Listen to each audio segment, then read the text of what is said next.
Salut à tous, aujourd'hui je vous fais donc la deuxième partie de la vidéo sur comment faire quand on a un cheval qui est complètement bloqué en extérieur.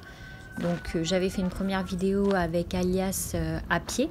Donc, je voulais d'abord essayer de voir si le problème était à pied ou monté. Donc on avait fait cette même balade toutes les deux, je la tenais en main, ça s'est très bien passé. Bon, elle était un petit peu tendue mais franchement rien d'alarmant. Elle avait été respectueuse, aucun souci. On avait bossé un petit peu, hanches, épaules, reculé, arrêt. Vraiment pas de souci majeur. Donc je me suis dit, on va faire une deuxième vidéo ce coup-ci montée. Alors sachant que j'ai pas filmé les évolutions entre la période où on avait une quinzaine de cabrés aux intersections d'allées. Elle se figeait, elle se mettait debout, elle se remettait debout, elle n'arrêtait pas. J'ai été obligée de descendre plusieurs fois tellement ça devenait dangereux. Donc du coup, on a travaillé avec un comportementaliste et on a réussi à justement faire en sorte que ce cabré s'en aille. Donc là, je vous montre une vidéo d'une balade après justement ce fameux stage. Donc j'ai plus ce souci de cabré, j'ai dû en avoir un sur les 3 allées. Par contre, elle se bloque. C'est-à-dire, là, comme vous pouvez le voir, elle refuse d'avancer. Donc, il y a plusieurs méthodes. Nous, on a choisi de travailler avec surtout des rênes d'ouverture. En fait, je dis rêne d'ouverture, mais ça va plus être la rêne de l'arrêt d'urgence, parce qu'elle n'est pas vraiment ouverte. En fait, le but, c'est de la mettre en arrière. Elle a un mort très doux dans la bouche, hein, je tiens à préciser. Elle n'est pas en pélame, comme je la prends d'habitude en extérieur. Là, je suis sur un mort doux, j'ai pas de muserolle. Et le but du jeu, c'est pas de lui tirer dessus, c'est vraiment de la mobiliser, donc de lui mettre le pli, de bouger les épaules, les hanches, le reculer. En fait, je ne veux pas qu'elle reste bloquée et qu'elle n'avance plus. Donc ok, elle veut pas avancer, elle veut pas aller droit dans la balade, pas de problème, elle va aller sur les côtés, on va faire la balade en marche arrière si besoin. Donc vous voyez, je la laisse pas statique. Je fais du droite-gauche, reculer, j'alterne. Donc là, vous pouvez voir que j'ai repris ma chienne comme j'avais fait sur la partie au sol. Parce que je pense que vraiment, elle la rassure. Donc là, elle a un pli. C'est pas moi qui lui demande. Hein. Vous voyez, je ne tiens pas les rênes. Je ne demande rien. Donc elle regarde la bonne direction de la balade, celle qu'elle ne veut pas prendre.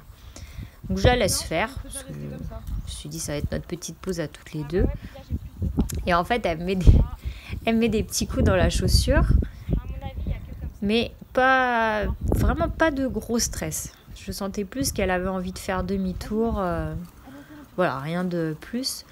Donc là, on va recommencer tranquillement le travail. Alors, vous verrez, à chaque fois, j'ai un peu le même principe. Donc, je vais ouvrir ma rêne, mais je laisse l'autre lâche. Voilà, je n'emprisonne pas ma jument avec les 2 rênes. Ensuite, les jambes. Donc au début, je mets pas trop les jambes et après, je vais me servir de mes jambes, mais je vais plus faire des mouvements. En fait, des grands mouvements sans vraiment la toucher. Parce que plus je vais la toucher avec mes jambes, plus ma jument va monter en pression. Donc le but du jeu, c'est vraiment de ne pas être dur avec elle, de ne pas s'énerver. Chose très très très compliquée pour moi parce que je suis quelqu'un qui s'énerve vite. Puis je vais m'énerver contre moi en plus. Donc dans ces cas-là, si vous commencez à vous énerver, je vous conseille de faire comme moi, vous descendez.